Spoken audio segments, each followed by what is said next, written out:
me start off. Who all has seen Finding Nemo? Everybody? Okay, so I'm saying that because I'm kind of like Dory. I'm exceptionally ADD, and I left the house without meds, so I really don't know which way this, I've got a whole page of notes about myself, because, I'll get lost. We'll keep swimming. Let's see, I am a graduate of, I've got an NMSU, obviously. I've got a BA in Econ, class of 1991. The BA, it's actually a Bachelor of Arts in Econ, because, and I don't know if that degree is still around, but as I was going through the class schedule, what you had to do to graduate, I found out the Bachelor of Arts in Econ, you only had to take one accounting class. So, I'm sorry. So in full disclosure, thankfully they don't go back and check grades.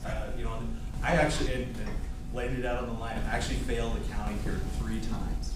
And it's because I started, I'd get an A on the first test, get a B on the second, the stuff is easy, and then just kind of, again, that Dory mentality. I was a little unfocused, let's say, as an actual student here for quite a while. And so anyway, just accounting wasn't my thing. I did find econ and loved that. So as I progressed through school, found econ, found my niche. That's what I enjoyed, and anyway, did all right in that field there. So after I graduated, ended up going to a job fair with Norwest Bank, and again, being that kind of unfocused guy, I wasn't really sure where I wanted to go. Some of the jobs there, I needed more accounting. Blew that chance, and that was in the past. Kept moving forward. So I just started the bank just at the front line, opening accounts, doing kind of basic stuff like that. But I was across the hall from our business banking group, and they saw that I could take care of their customers as well as folks who walked in off the street. I had a sense of humor about myself and other things. So they tapped me on the shoulder one day and asked me to join that group. Became an analyst. Started working with numbers every day. There's the irony there. At that point I had a great mentor within the bank. I still see her to this day. This is 20 years ago, basically. Still see her to this day. Still call her boss. But she was a great accountant, great in credit analysis, and so working with her, I was able to build on my 1 semester of accounting and grow from there in working with her. So I spent most of my career with Norwest, which acquired Wells Fargo. Has been Wells Fargo, so I'll kind of switch to start talking about Wells. As I mentioned, I was an analyst for a while, did SBA lending for a while. What happened there was SBA lending was a very specialized field. There was one person at Norwest Wells Fargo that knew about that, and so everybody would go and talk to her when they needed to get a deal done. Again, this is a few years ago now. It's changed a bit, but so what Wells did was they started up an SBA lending program. And I was like, well, that sounds really interesting. They were doing a centralized office. They were asking for bankers to come in and really try to grow that part of the business, and it was a learning opportunity. So I said, that's great. They were opening up this office in Texas. They paid a lot more than they did in New Mexico. And again, after seeing the amount of respect that this woman got with her knowledge of SBA lending, what a great opportunity. So moved to Texas, did the SBA lending for a while. Again, looking back in steps with the basics in accounting, and then having the good mentor, learning more, and then being able to get into the SBA lending group. Kind of building on those incremental foundations. SBA lending, after a while, became a little difficult. I mean, there was one day where, I'm working on a very small, like a $12,000 loan. Person had written their financials out on Big Chief tablet. And it's just, oh my God, there's got to be a better way. And so went looking around the bank, for other jobs. The great thing about large banks, there's always opportunities out there, different fields, different disciplines. Even mine's all been kind of commercial lending of some sort, but lots of opportunities. So anyway, moving on from SBA, my next job, I go to this interview. I'm thinking it's kind of a middle market, large commercial. The first person I spoke with, she's like, so tell me, what do you think about this job? What do you, so I start describing, the commercial lending aspects. She says, no, let me tell you what this job is. So I was like, oh, okay, oh my gosh, what's going on here? It turned out I was applying for a position with our large corporate banking office, Fortune 500 companies. And, so after that, I was like, okay, well, I just completely blew this interview. So I feel it is almost a sense of relief, in that, okay, I have nothing to lose, so just loosened up in the interview. Talked to her, talked to the credit manager and the manager of the entire line of business. Go home, call my friends. I was like, oh my God, this interview was ridiculous. So I'm laughing about it. Anyway, get the call about a week later. Hey, you got the job. Great job. So anyway, never know what's going to happen there. That was a really interesting time. So I was really able to actually leverage my econ degree at the time, because we're looking at, like I said, Fortune 500 companies, working with Lowe's, Home Depot, Dillard's, analyzing their credit, learning all about these companies. I was actually covering Southwest Airlines and American Airlines when 9/11 hit. So, doing lots of analysis of what's going to happen to these companies. And lots of write-ups on them while they're going through that time. Obviously, Southwest, they had all their stuff in line and did really well.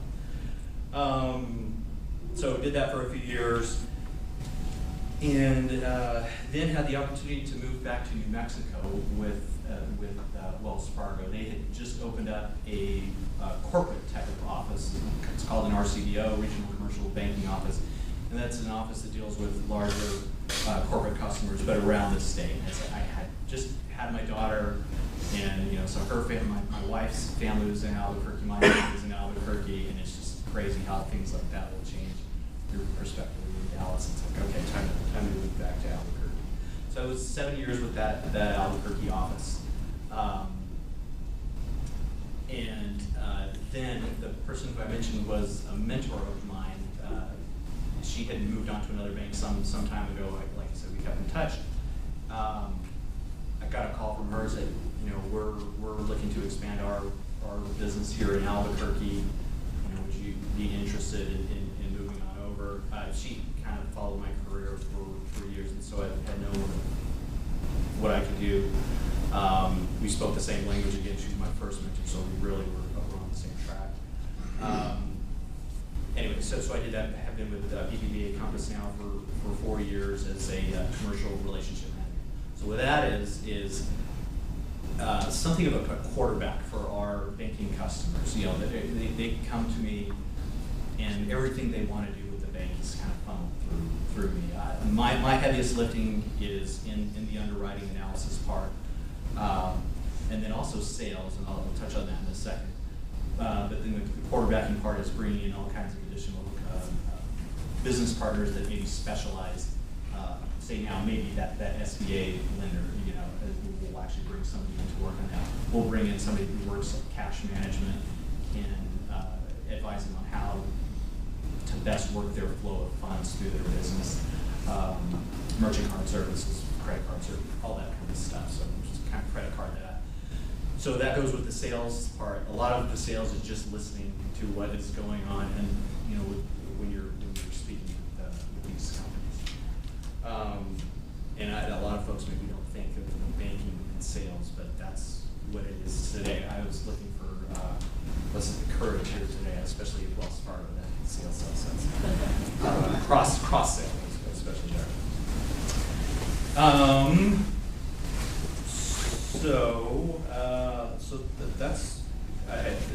That's kind of what I do. Let's see here.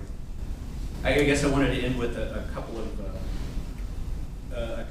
key points, kind of looking back at my career and things for you guys to think about.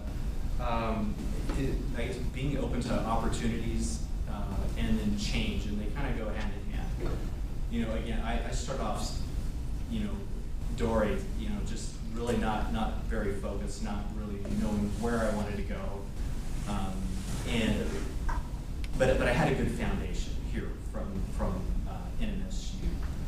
Solid econ. I did get an A in that last accounting class that I took. I was taking it with a girlfriend at the time, and no way I was to do worse. That's terrible.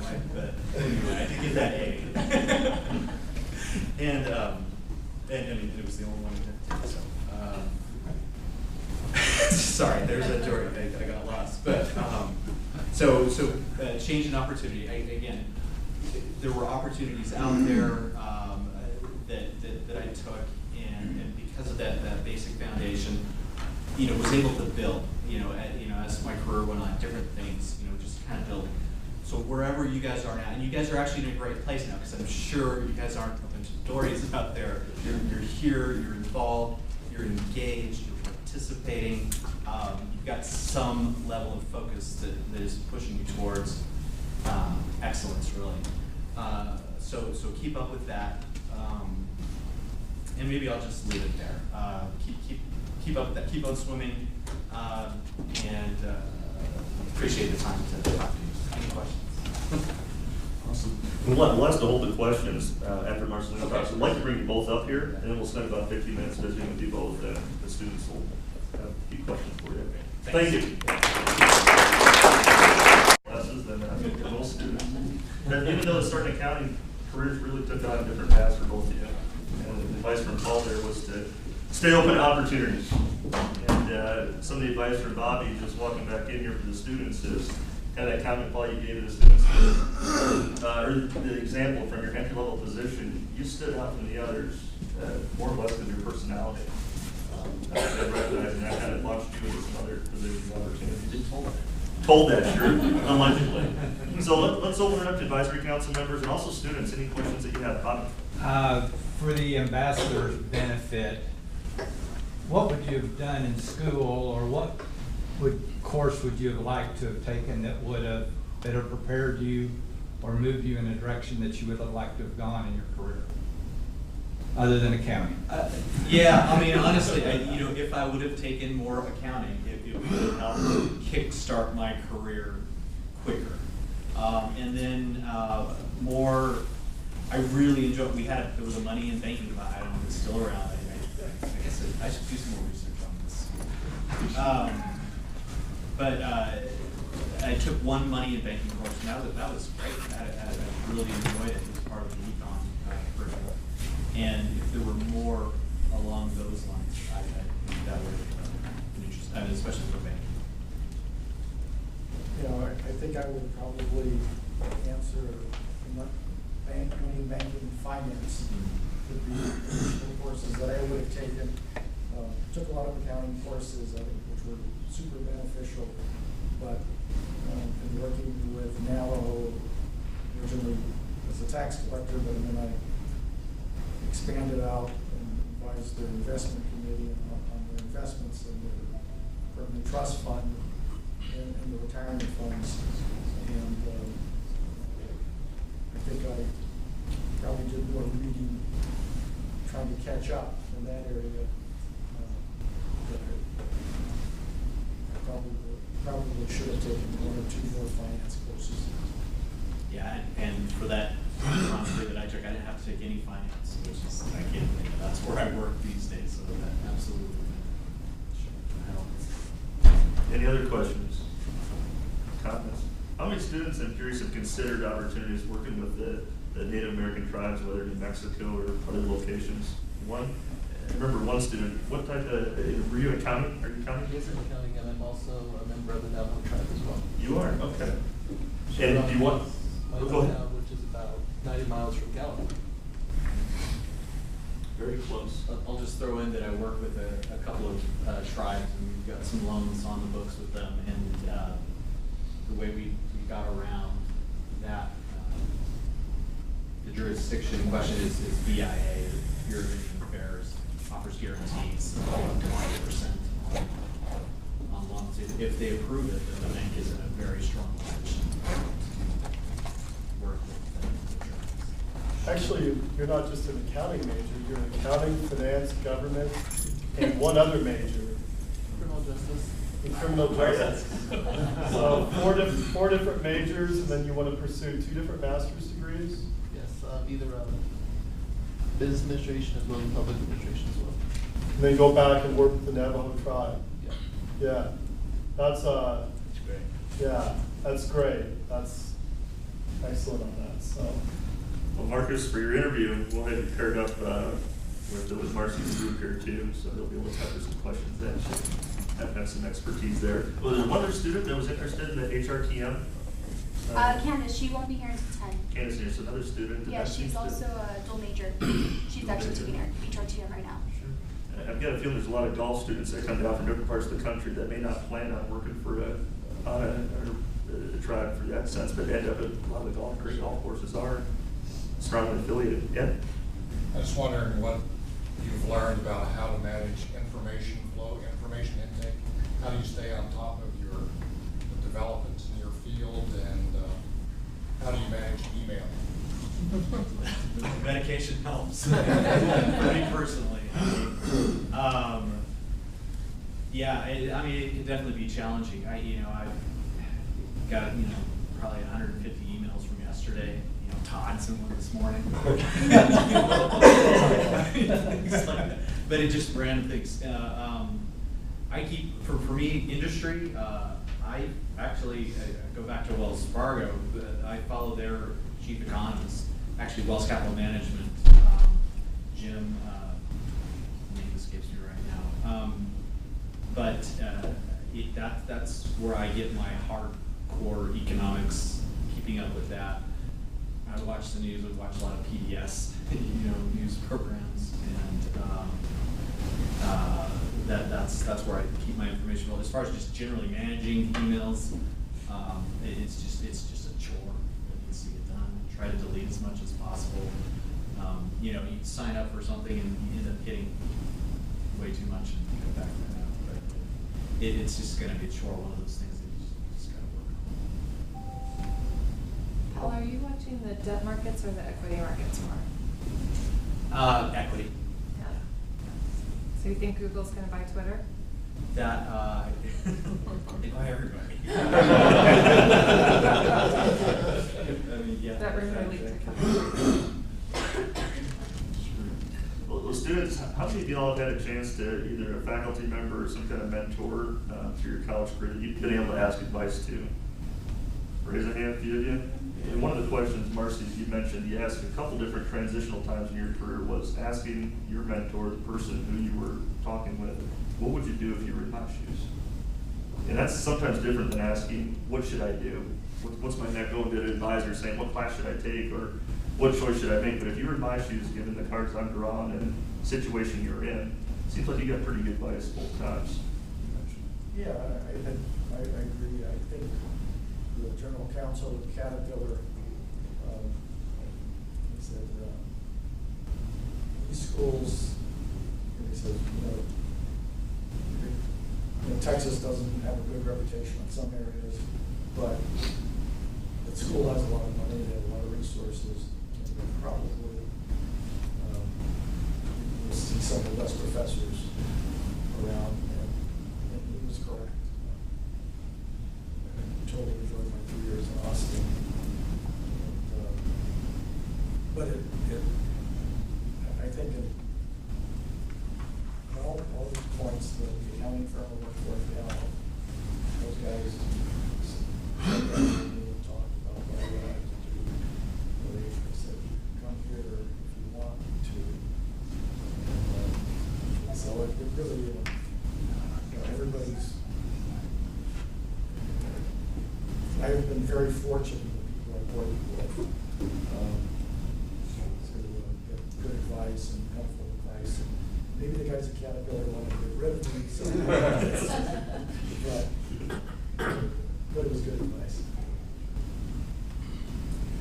You bore the elements. You work for Caterpillar, you dealt with humidity in Houston, and Phoenix isn't too bad a place to live. And, you know, the benefit of working with Caterpillar is, we used to work on valuations of coal mines. We looked at equipment, and I really understood the equipment because Caterpillar used to build it. And I knew what went into those things. You never know what you're going to use. Well, we're gonna take a break here in a minute, but one last question for both of you is, the piece of advice, students are going into interviews, they're gonna be interviewing with the panel advisory council members. Any advice for them here? They got about a 10-minute countdown before they start. You know, like I mentioned with that interview, when I went to it, and I thought I had completely blown it with, you know, the first person. It just really set me at ease. So I don't know how you could get to that point where, I don't know, walk in and think, I don't know, let it roll off your shoulders, let the water off a duck's back, whatever, you know, analogy you want to take there. Yeah, relax, be yourself, be open, be honest. You know, again, I think that's helped me, at least, you know, with, you know, the flaws that I do have, you know, have a sense of humor about those, and but be able to be open about what you actually know. If you don't know something, don't fudge it. Along those lines. As far as advice, listen to the question, and you let the interviewer complete the question, and then think about it before you respond. I've seen many times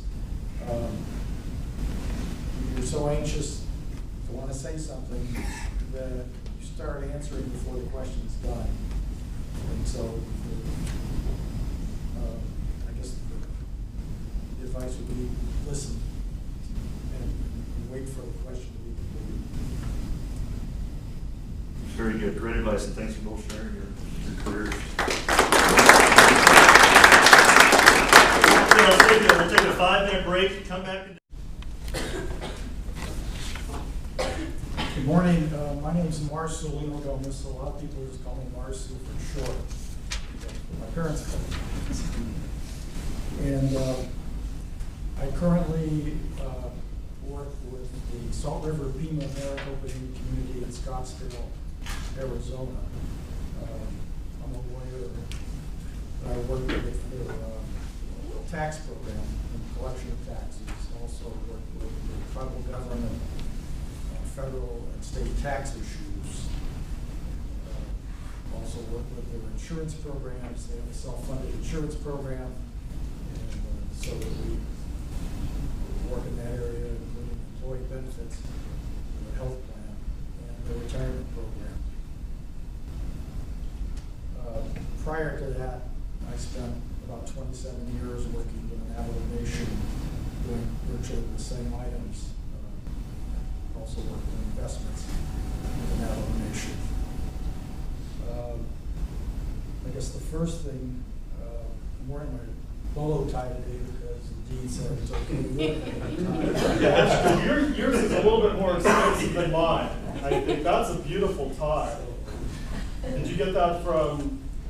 You know, I guess I grew up in Gallup a long time ago, and I lived in Gallup for about three decades recently before I moved down to Phoenix. So that yeah, this is somebody in the Gallup area made this one.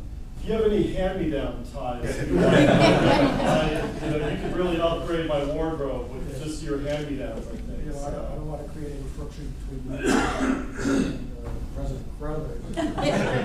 He hasn't given me any hand-me-downs, and all I've asked, I'm hoping he's holding back and he's going to give me one of his Mustangs, but not sure on that. So Maybe a rental agreement. yeah, but not to interrupt. Go ahead. A couple other ties that I have to New Mexico State. both my daughters went to school here.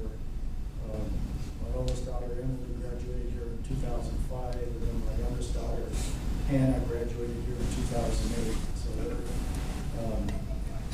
Aggies. And I was really happy when they decided that they wanted to go here, because we went and looked at some private schools in the Northwest. And I was thinking, well, they go up here, I'm going to have to work a few more years. So it was a great decision on their part, and they totally enjoyed it down here. I graduated in 1974 with a BBA in accounting, and I wasn't the top of the class, but I was a good accounting student. And yesterday we were talking about internships and how they benefit you. And when I was going to school, between my sophomore and junior and senior years, I worked with an accounting firm in Gallup, which I thought was very helpful in my accounting courses. And probably one of the few guys who will say, I enjoyed my intermediate accounting courses. Dr. Ball was the instructor of those classes. And I also enjoyed I did not.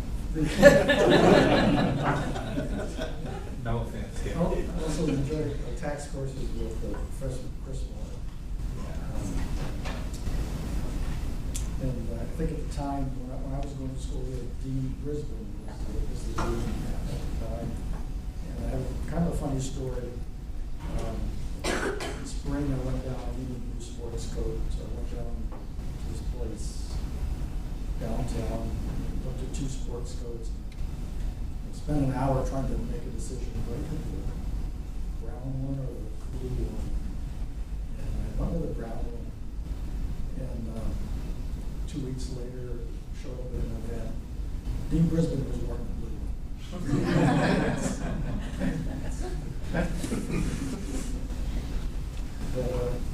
So I graduated from here in 1974. I went to work for Caterpillar Tractor in Peoria, Illinois for a couple of years after that. And then I decided I wanted to go to law school. And I informed my supervisors there that I was planning on doing that about 3 months before I planned on leaving. And they were very helpful. The manager of my department set up a meeting with me and the general counsel of the company to ask him questions about law school. And I said, it would be fantastic. I went in there, I said, these are the law schools I've been accepted to. If you were in my situation, and we talked to it briefly, what would you do? And he said, I would go to Texas. So that's where I went. Yeah. And so I spent 3 years in Austin. And a couple of courses there that I remember, there was a federal courts course, which is a federal court jurisdiction. And somebody said, you're never going to use this, always be in state court. And there was another course, taxation and natural resources, which is pretty exciting. And those were 2 courses that I took and I enjoyed. And so when I left there, the professor I had for taxation and natural resources, I went and talked to him. I said, I'd love to maybe do some tax work when I get out of here. What would you recommend? And he said, if you really want to do that, I recommend you go with Arthur Anderson in Houston. Everything goes through Arthur Anderson in Houston. So I spent 3 years with Arthur Anderson in Houston before he gave one out. And but it was very interesting. I did work primarily in 2 areas: international taxation and state and local taxation. And I never thought how those might impact my career in the future. I left there, and some of the individuals who I worked with, Arthur Anderson and I, we had our practice and doing a lot of tax work representing taxpayers in Houston. And about this time, some tribal governments in New Mexico, Jicarilla, and the Navajo Nation enacted tax statutes where they were imposing taxes on companies doing business within their jurisdictions, and this included primarily focused on the energy industry. And so I got a call from a person I went to high school with, who is now a lawyer working with the Navajo Nation, asking if I would be interested in working for the tax collector. And it sounded interesting. I said, well, come out and we'll talk about it. And so in 1987, I went out and started my work with the Navajo Nation. I remember that first day at work, I walk outside and I'm thinking, I feel like I'm on vacation. There was no humidity. I've lived in Houston for 8 years, and if you've ever been in Houston, there's humidity in Houston.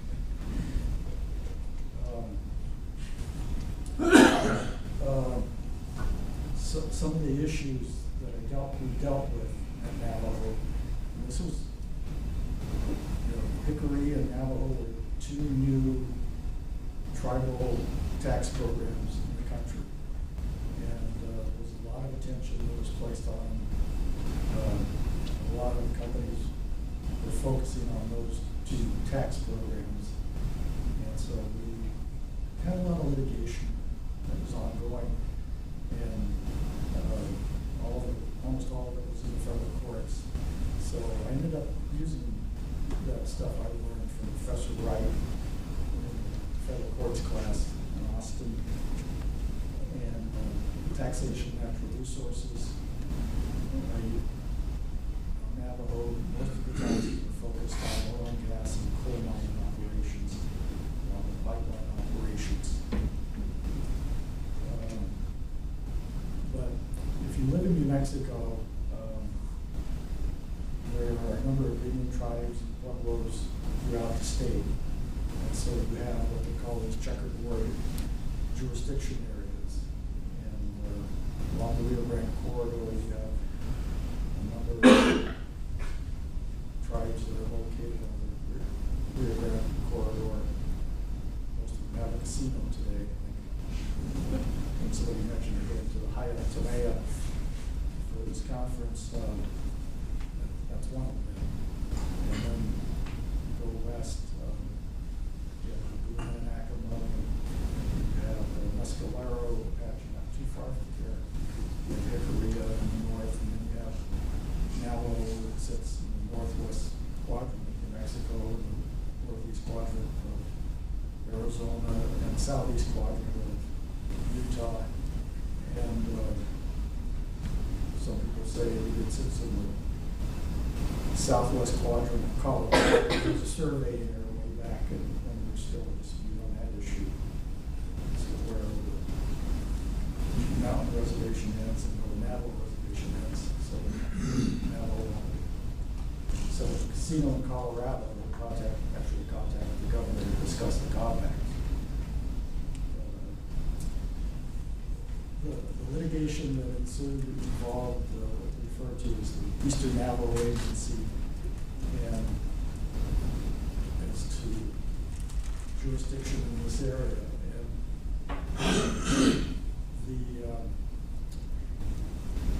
there were a couple of presidential executive orders referred to as 709, 744, and where these were an executive order reservation was created beyond the treaty reservation in the Navajo Nation in northwestern Mexico.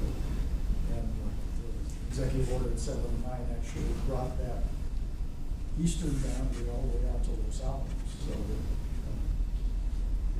it was a mistake. We put east rather than west on the longitude, latitude line. And they corrected it with executive order 744. But the idea behind this executive order reservation was that we would create land to be allotted to individual Navajo families. And but it was a lot of land, and there were a lot of competing interests, a lot of people that had run their sheep herds through there on a regular basis, and they were concerned that if this became a reservation where they were not allowed to do that, that would impact their ability to run their sheep herds on a regular basis through there, and other things. But the primary thing that drove the litigation was oil and gas production in that area and gold production. Those are dollars, and that usually drives litigation. Spent a lot of time with a lot of companies that you're familiar with, Chevron, Texaco, had interest out there, Tenneco. It seemed like a lot of oil companies were doing business out there. And other areas that we worked on, when you do business in Indian country, you usually do it through a business side lease or a resource lease. And so in order to go on to Indian country before you can start digging, you have to have this lease in place. And in terms of this lease, when somebody goes in and gets a lease, and then the tax statute is passed afterwards, there's a question, well, by accepting the rental payments, did you waive the taxes? And so we have a lot of litigation in that area. And the general rule of thumb, unless we express unequivocal waiver of taxation, there is no waiver of taxation. But we spend a lot of time in the federal courts and in tribal forums litigating those issues. Another area we worked on is related to state taxation in Indian country. And the general rule here is that if a tribal government or a tribal member is engaged in a business in Indian country, when they would not be subject to state taxation on those activities. So that if you're a tribal member, or especially a tribal government, it gives you an advantage over somebody who has to pay those taxes. So there is a real advantage for tribes to engage in economic activity, and that's, I think you're starting to see that in that, especially along the Rio Grande corridor, more tribes are engaged in expanding out into different businesses because they don't pay the state taxes. And also are not a federal taxpayer either. They don't pay any federal income tax on their profits, so that, they really do have an advantage. And that's an area that I worked in. And some of the things that Navajo did is they created an oil and gas company to sell gasoline.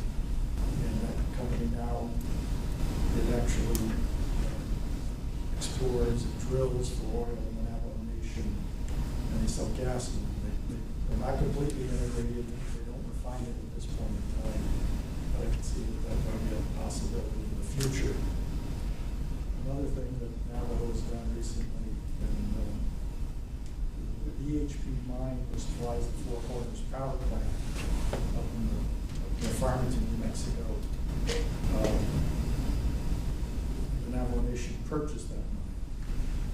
And so that they can run that mine because their costs are lower than what BHP would be, because BHP would be subject to the state taxes, it's subject to federal and state taxes. Those are taxes that the Navajo tribal government-owned company would not be subject to. And so that purchase occurred in early 2014. And hopefully that will provide additional revenues to the Navajo Nation.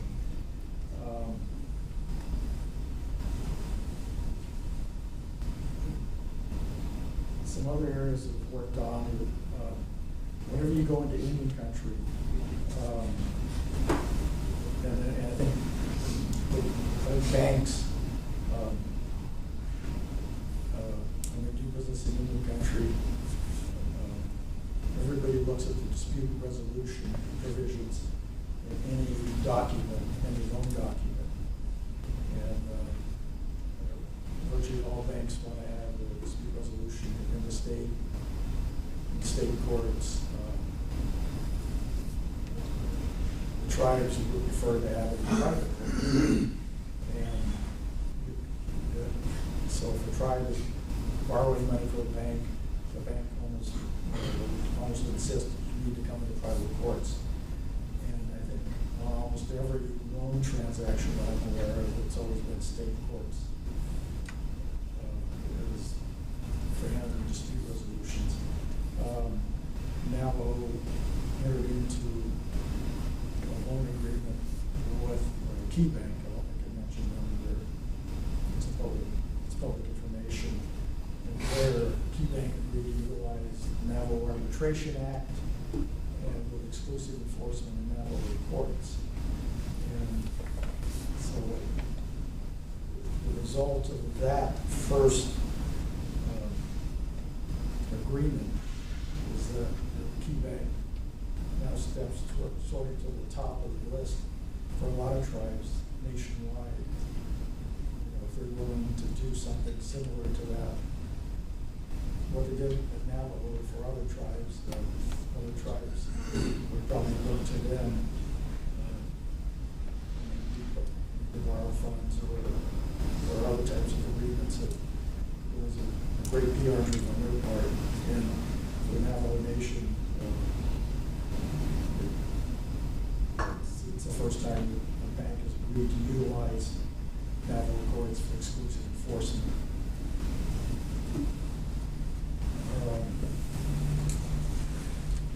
I guess the last thing about me, for the last 2 decades, I'm not dealing with taxpayers. I've been refereed soccer, so I was a different district referee administrator in the Gallup Grants area for about 2 decades. And I remember talking to the state administrator in Albuquerque. I called him and I said, I can't do this anymore. I'm going to go to Phoenix. And he said, well, who's going to replace you? And sometimes you forget that you need to be replaced. And I said, I don't know. And I called them up this past week and I said, who's doing it? And they said, they're vacant is doing it. So where I actually, I retired from the Navajo Nation in December of 2013 because my wife said she was going to retire that spring. She taught at Western New Mexico University, graduate program. She said she was going to retire in June. I kind of beat her to the punch. She was not happy. But my retirement lasted for about 2 months. And, so that I never planned on moving to Phoenix because we always thought it was too hot. And we always thought, actually we're starting to look at houses in Las Cruces area. But I guess that would be delayed a little bit. So I really do retire. But that's sort of who I am. Thank you. Excellent.